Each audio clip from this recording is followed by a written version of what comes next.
Good morning everyone, my name is Arfa Nabeel और आज हम करने जा रहे हैं यात्रियों के नजरिए, जो कि बहुत इंपॉर्टेंट चैप्टर है और इसके अंदर से कुछ इंपॉर्टेंट क्वेश्चंस जो आ सकते हैं वो हम देखेंगे। तो सबसे पहला क्वेश्चन जो आपको यहाँ पर दिख रहा है लिखा हुआ, वो ये है कि अल बुरूनी की जीवन यात्रा का वर्णन करें कि अल बुरूनी कौन थे, कहाँ से आए थे, उनका जीवन कैसा था, उनका भाषा का स्टाइल कैसा था, लेखन शैली कैसी थी उनकी। तो पहला जो क्वेश्चन है वो यही है। जन्म इनका उज्बेकिस्तान में हुआ था 973 ईस्वी में। कई भाषाओं का इनको ज्ञान था, जैसे फारसी, सीरियाई, हिब्रू, अरबी, कई भाषाओं का इनको ज्ञान था और ये अनुवाद भी करेंगे। उसके बाद 1017 ईस्वी में ख्वारिज्म पर महमूद ने हमला करा और महमूद इनको उठा के ले गए गजनी। अब वहां पे जितना भी इनका शेष जीवन है, 70 वर्ष की आयु में अपना ये शेष जीवन वहीं पे बिताएंगे। देखिए सारे पॉइंट टू पॉइंट्स आपके लिखे हुए हैं, इन्हीं को आपको थोड़ा बना बना के लिखना है। उसके बाद इनकी लेखन शैली की विशेषताएं पूछी हैं कि अल बुरूनी की लेखन शैली की विशेषताएं क्या थी, किस तरह वो लिखते थे। सबसे पहले तो लेखन की जो भाषा इनकी रही है वो कौन सी भाषा रही, इनकी अरबी भाषा रही है। और उसने अपनी कृतियां उपमहाद्वीप के सीमांत क्षेत्रों में रहने वालों के लिए लिखी हैं। और संस्कृत, पाली तथा प्राकृत ग्रंथों के अरबी भाषा में अनुवादों की इनको कई जानकारी थी। मतलब जो संस्कृत भाषा में जो अभिलेख लिखे हुए थे, जो ग्रंथ लिखे हुए थे उनको इन्होंने अनुवाद करा था। उसके बाद एक क्वेश्चन जो ये बहुत ज्यादा इंपॉर्टेंट क्वेश्चन ये वाला आता है कि भारतीय सामाजिक व ब्राह्मणिक प्रथाओं को समझने के लिए अल बुरूनी को क्या समस्याएं आई। मतलब जब अल बुरूनी भारत आए तो उनको क्या समस्याएं आई, क्योंकि देखिए अल बुरूनी कहाँ के थे, ख्वारिज्म के थे, अरबी भाषा इनको आती थी। अब सबसे पहले जो प्रॉब्लम इनको आएगी वो भाषा को लेकर ही आएगी। संस्कृत ग्रंथों के अनुवाद में बहुत डिफिकल्टी आएगी, क्योंकि अरबी और संस्कृत एक दूसरे से बहुत अलग है। तो पहली जो इनको प्रॉब्लम आई वो आई भाषा को लेकर। उसके बाद हमारा जो दूसरा पॉइंट है वो है विभिन्न धार्मिक प्रथाएं व विश्वास।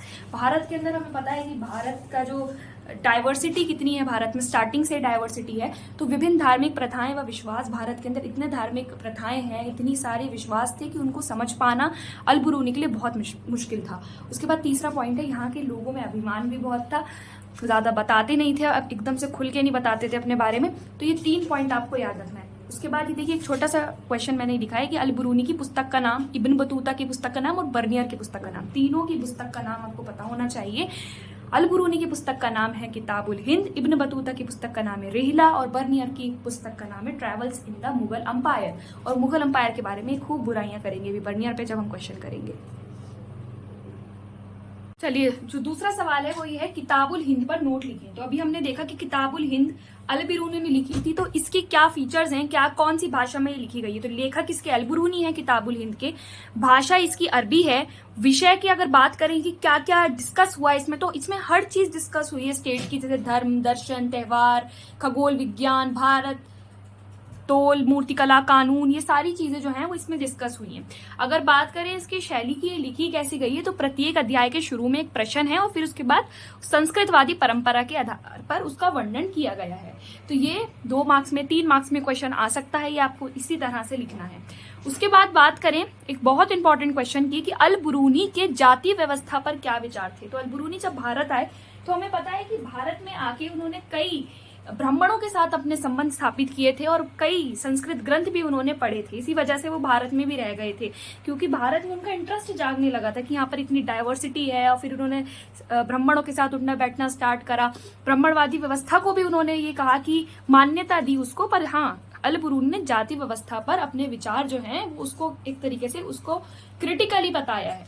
देखते हैं क्या है। तो अल बुरूनी की जाति व्यवस्था पे विचार, तो सबसे पहला आप इसमें ये लिखेंगे कि भारत के 4 वर्णों का उल्लेख आप इसमें कर देंगे कि अल बुरूनी ने ब्राह्मणवादी व्यवस्था के आधार पर ये देखा कि भारत में 4 वर्ण है और आपको पता होने चाहिए कि वो कौन से हैं। कौन से हैं भारत में 4 वर्ण? सबसे पहले थे आपका ब्राह्मण, क्षत्रिय, वैश्य, शूद्र। ये 4 वर्ण जो थे ब्राह्मणवादी व्यवस्था में बने हुए थे, जिसमें सबसे ऊपर ब्राह्मण ही थे। उसके बाद आगे अल बुरूनी लिखते हैं कि देखिए बिरूनी ने समुदायों में प्रतिरूपों की खोज के माध्यम से जाति व्यवस्था को समझने का प्रयास किया था। उसके बाद उसने ये बताया कि प्राचीन फारस में सामाजिक वर्ग कौन से 4 वर्ग थे, तो बता दिएगा घुड़सवार, शासक वर्ग, भिक्षु, अनुष्ठानिक, पुरोहित, चिकित्सक और खगोल शास्त्री, और कृषक व शिल्पकार। उसके बाद अल बुरूनी ये कहते हैं कि अपवित्रता की मान्यता का अल बुरूनी विरोध करते हैं। मतलब अल बुरूनी ये कहते हैं कि ठीक है मैं ब्राह्मणवादी व्यवस्था को मानता हूं, पर जो व्यवस्था चल रही है अपवित्रता की, कि जैसे शूद्र को अपवित्र माना जाता था, चांडालों को अपवित्र माना जाता था, वो इसका विरोध करते हैं। ये मान्यता प्रकृति के नियम के खिलाफ है। मतलब अल बुरूनी ये कहते हैं कि अगर कोई भी वस्तु, कोई भी चीज अगर अपवित्र हो जाती है, अगर वो अपवित्र हो जाती है तो वो अपनी पवित्रता दोबारा प्राप्त कर लेती है। नेचर ऐसा ही, भगवान कोई गलत चीज बना ही नहीं सकता। जैसे वो एग्जाम्पल देके समझाते हैं लोगों को कि देखिए, सूरज जो होता है, सूर्य हवा को साफ करता है, समुद्र में पानी नमक को साफ करता है। ऐसे एग्जाम्पल दे देके, नेचर के हिसाब से एग्जाम्पल दे देके वो ये बताते हैं कि अपवित्रता की मान्यता जो है वो बेसिकली नियमों के खिलाफ है, प्रकृति के नियमों के खिलाफ है। तो ये आपको पूरा बताना है कि भारत के 4 वर्ण, उसके बाद ये आपको पॉइंट्स थोड़े से एक्सप्लेन कर देने हैं। ये 4 मार्क्स का क्वेश्चन आ सकता है। ये देखिए अगला सवाल है कि इब्न बतूता को हठीला यात्री क्यों कहा जाता था। देखिए, अब इब्न बतूता को एक बहुत जिद्दी यात्री थे। इनका जो जन्म हुआ था वो मोरक्को के अंदर हुआ था, तंजीर के बहुत शिक्षित परिवारों में। अगर बात करें कि इन्होंने अपना जो यात्रा वृत्तांत लिखा है उसका नाम है रिहिला, और इसके अंदर भारत के विषय में पूरी संपूर्ण जानकारी आपको देखने को मिलेगी। अब बात करें हठीले यात्री क्यों थे, क्योंकि देखिए 1000 बार ऐसा हुआ है कि इनको डाकुओं का सामना करना पड़ा, लुटेरों का सामना करना पड़ा, कई बार इनकी जान बाल बाल बची। उसके बावजूद भी ये मानते थे कि अगर आपको कहीं के विषय में जानना है तो आपको वहां जाना चाहिए। ठीक है, तो यहाँ पर, और वो पुस्तकों के स्थान पर किसका ज्यादा अच्छा ज्ञान समझते थे कि आपको यात्रा से ज्यादा अच्छा ज्ञान मिलेगा, ना कि पुस्तकों से। तो ये इसका आंसर है। चलिए, इब्न बतूता की भारत की यात्रा का वर्णन करना है। तो इब्न बतूता भारत आए थे तो 1332 में भारत आने से पहले सबसे पहले वो मक्का जाते हैं और कई बंदरगाहों की सैर करते हुए भारत के सिंध इलाके में पहुंचते हैं। अब वहां पर उनकी जो मुलाकात होती है वो होती है मोहम्मद बिन तुगलक से। और मोहम्मद बिन तुगलक जो होते हैं वो इनकी विद्वता देखकर, इनका ज्ञान, इनके इंटेलिजेंस देखकर इनको काजी बना देते हैं। 4th point. उसके बाद 5th पॉइंट में लिखा है कि 1342 में मंगोल शासक के पास सुल्तान के दूत के रूप में जाते हैं, एम्बेसडर बन के जाते हैं। कहाँ पर? मंगोल शासक के पास। उसके बाद 1347 में चीन से वापस आ जाते हैं। जब ये सुल्तान से मिलते हैं तो तरह तरह के तोहफे देते हैं, जैसे दास, घोड़े, किशमिश, बादाम, ऊंट, कई तरह के ऐसे तोहफे देते हैं जिससे कि ये जो दिल्ली के सुल्तान होते हैं वो खुश हो जाते हैं। दूसरा सवाल है, इब्न बतूता के विवरण से गांव की कृषि अर्थव्यवस्था का, व्यापार का, शहरों के बारे में क्या जानकारी मिलती है, ये हमें इसके अंदर बताना है। मतलब जब इब्न बतूता ने रिहला के अंदर भारतीय अर्थव्यवस्था के बारे में क्या लिखा है कि भारतीय अर्थव्यवस्था कैसे चलती थी, तो इब्न बतूता ने बताया कि बहुत ही समृद्धिशाली भारत की अर्थव्यवस्था थी और शहरों की जो समृद्धि का आधार था वो वहाँ की कृषि अर्थव्यवस्था थी। कृषि के ऊपर ही सारा, एग्रीकल्चर के ऊपर ही सब टिका हुआ था भारत का। मिट्टी का उपजाऊपन यहाँ पे इतना था, इतनी अच्छी यहाँ पे मिट्टी पाई जाती थी जिसकी वजह से एक साल के अंदर 2 फसलें उगाई जाती थी और उत्पादन इतना होता था कि बाहर के देशों में भी भेजा जाता था। भारतीय कपड़े के अंदर यहाँ का रेशम और महीन मलमल की मांग मध्य एशिया में बहुत ज्यादा थी, जिसकी वजह से भारतीय व्यापारी बहुत पैसा कमाते थे और महीन मलमल केवल धनी लोग ही पहनते थे, जो कि बहुत ज्यादा महंगा होता था। ठीक है, उसके बाद सवाल है इब्न बतूता दास प्रथा के बारे में क्या कहते हैं। तो इब्न बतूता के दास प्रथा के बारे में क्या विचार हैं, तो हमें पता है कि इब्न बतूता लिखते हैं कि दासों को भेंट स्वरूप दिया जाता था, गिफ्ट की तरह दिया जाता था और आम चीजों की तरह बाजार में जो है वो दास खरीदे और बेचे जाते थे। अगर बात करें दासियों का प्रयोग जो होता था, दासियों का इस्तेमाल गायन और नृत्य के लिए किया जाता था और कई दासों को मुखबरी के लिए भी रखा जाता था अमीरों के पास। और जब इब्न बतूता वहां पहुंचे थे, दिल्ली पहुंचे थे, तो उन्होंने भी तुगलक को क्या दिया था? दास गिफ्ट में दिए थे।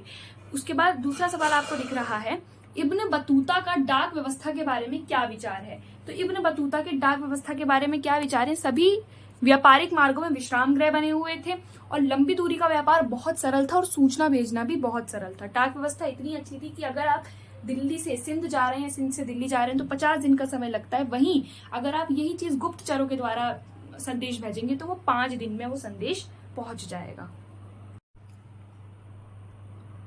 चलिए, अगला सवाल है, इब्न बतूता का दिल्ली के बारे में, नगरों के बारे में, शहरी केंद्रों के बारे में क्या कहना है।